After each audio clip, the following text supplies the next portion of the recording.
Hi guys, welcome back to my channel, and if you're new here, welcome to my channel. My name is Hales and I make videos about the books that I'm reading. So I don't think that I have made it much of a secret that I am not big on filming wrap-ups. They're not my favorite video to film. They're not really my favorite video to watch either. I much prefer getting all of my thoughts out when I'm vlogging and doing stuff that way, like actually in the moment, talking about how I feel about a certain book.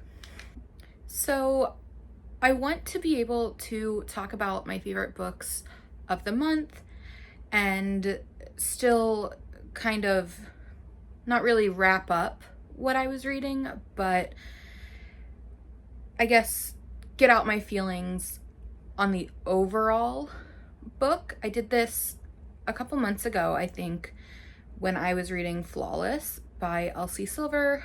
I wrapped up one of them and I just kind of went through and talked about how I'd felt about reading that book and my thoughts on the plot and the characters.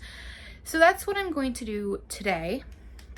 I'm going to talk a little bit about my favorite reads of May and not really dive into some of the other stuff that I was reading, which is not to say that they weren't good and I didn't enjoy them, but these were just my favorites for the month. And so with that said, I will be talking about the Naturals series by Jennifer Lynn Barnes, which I read. I would say that I binged them in May. I don't know that anybody else would consider it a binge, but I have been in a bit of a book slump lately, so getting into this series and then reading them all in like 3 weeks felt like a binge to me. So I had heard about the Naturals series sometime last year, I think, and I hadn't really given it much thought. I was like, okay, that's cool. Maybe once I finish the Inheritance Games, I'll start that. But I started the Inheritance Games 2 years ago, I think, and I just finished the Inheritance Games like 2 days ago. So I did end up starting the Naturals because I don't think that I had really known what it was about when I first saw it. And then somebody said that it was like Teenage Criminal Minds, and I was like, you know what? I'm gonna pick that up and I'm gonna read that. And I did. And then I binged my way through them in like 3 weeks, which is crazy for me because I don't read that fast anymore. But they were incredible. I can't recommend them enough. I can't talk about them enough. I need to talk to anybody who has read them because I have so much I want to scream about. It was so good. I am just obsessed at this point. I'm like, I need more murder mysteries. I need more cold cases. Like, I need more series that are like that. And I do luckily have 2 more Truly Devious / like Stevie Bell books to read. I've started The Box in the Woods, and then I have 9 Liars, and then there is another one coming out at some point as well. So that is what I am currently super interested in reading. I will say about the Naturals, Michael, his name being, what was it? Michael Alexander Thomas something. My middle name is Michael. My last name is Alexander. That's probably a lot of information to put out on the internet. Didn't like it that much. Wasn't a fan, I gotta say. I have also mainly been reading on my Kindle lately, so I've had this with me everywhere. I will read in the car if I get somewhere a little too early, but I have really only wanted to read on my Kindle, to the point that I canceled my Everand subscription because I only use that for audiobooks. But yeah, I am knee-deep in Kindle books at this point. I can't really even pull my thoughts together for the Naturals. I read them so fast that I can mostly distinguish which book was which, but it is a little difficult. But oh my gosh, the final book was so... I read for the vibes. I'm gonna go ahead and say that, because maybe if you're watching this and you've read them, you could see what was coming at the end. The twist with you know who. I didn't see that coming. That was shocking to me. So I feel like there weren't signs.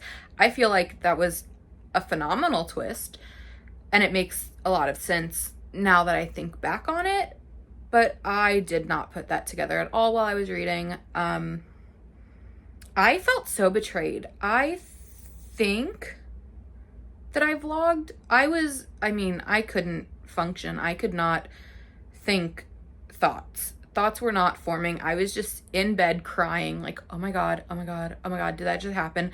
We went through all of this and this just happened, and oh my gosh, that was insane. Like, I still cannot put my thoughts into words or complete sentences because I am still floored by what went down at the end in Bad Blood. Oh my gosh. I also really liked the novella that came after, 12. I feel like there could be some really good novellas that come after the series. I would love to see more. I've really liked seeing where the characters ended up, and I would like to see more maybe after they're out of school, and like just the way that the like Cassie was looking for more naturals and had thought that she'd found some. I would really like to know where they went, because another, like, if you've read it, where did they just disappear to? Like, I really hope that we're at some point going to get that story. I don't know if that's in the cards because Jennifer Lynn Barnes has the Inheritance games and the Grandest game is coming out, or the next one is coming.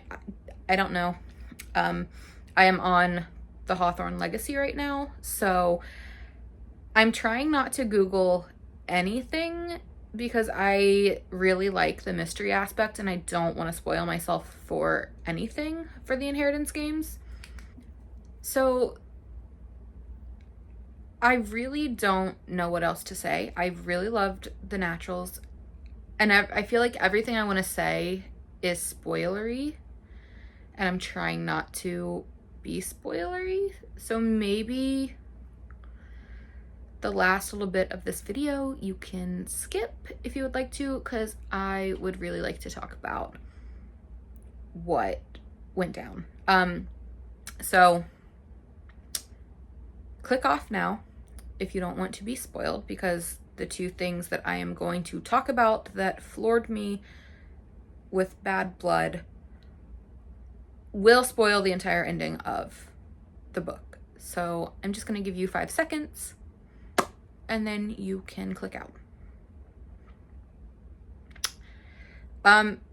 Yeah, so anyway, if you're still here and you want to see spoilers, Cassie killing her mom, like literally, not like, I feel like in a way it could have been interesting if it had been like, oh, her mom was dead the whole time, and then it ended up being like she like figuratively killed the memory of her or something so that the nightmares would stop. I don't know. The fact that she actually stabbed her mother, she had to stab her mother, was insane to me. That none of it was, like, that there was no way out. And then it's like, it wasn't very long after that the FBI came in, so she didn't actually have to. Like that, oh my gosh. I mean, the fact that the director was involved and was like a major player in, oh my gosh, that, I mean, that pissed me off. It pissed me off, first and foremost. I was just mad. But just, it's astounding to me that I didn't see that coming. Because when I think about it, I'm like, oh yeah, that's kind of obvious. But I didn't put it together at all. I was not going to put that together. Because, like, now that I'm thinking about it, the fact that they found her mom's body and they ran tests and it came back like, oh yeah, that's your mom. Well, no shit it did, because the director was in on it and he just supplied a little bit of her DNA to match it so that it would come back correctly, and then just discarded the actual DNA, the actual sample, before it got back to Cassie. Like, I get that now. Now that I'm thinking about it, I'm like, oh yeah, well, the director of the FBI could make that happen. But I'm glad that I didn't see it coming, because I enjoy the experience of having my mind blown. Like, I feel like if I worked a little bit harder and I like thought about it a little bit more, then I would be able to pick out certain things. But I didn't do that. I didn't sit there and like ponder and question like, oh, why is that happening? I had no reason to think that the director of the FBI was going to be the reason that the DNA match came back as a positive match. And then in that vein, I would really like to see Cassie's little sister and see how that, like how she grows up, because I think she's 8 or 10 in the novella, and she's kind of creepy and she's spooky, but she's also the director of the FBI's kid. So like, I want to see how, first of all, Cassie's not her only half sister. There's also Agent Sterling, who is pregnant with twins. So I love the family dynamic that kind of came out of that, because it is very much a found family trope, and I would love to see how Cassie and Laurel and Agent Sterling are kind of getting on as a weird little family, because that would be really interesting to me. Yeah, but those are really all of my thoughts that I have for this video. If you've read The Naturals, comment down below and we can talk about it. That would be really fun. I would really enjoy that. But otherwise, if you're still watching this far and you watched all the spoilers and you haven't read it, go read it, because it was incredible. And I will see you in the next video. Like, comment, subscribe, do all that YouTube stuff that really helps me out. And I'll see you in the next one. Bye.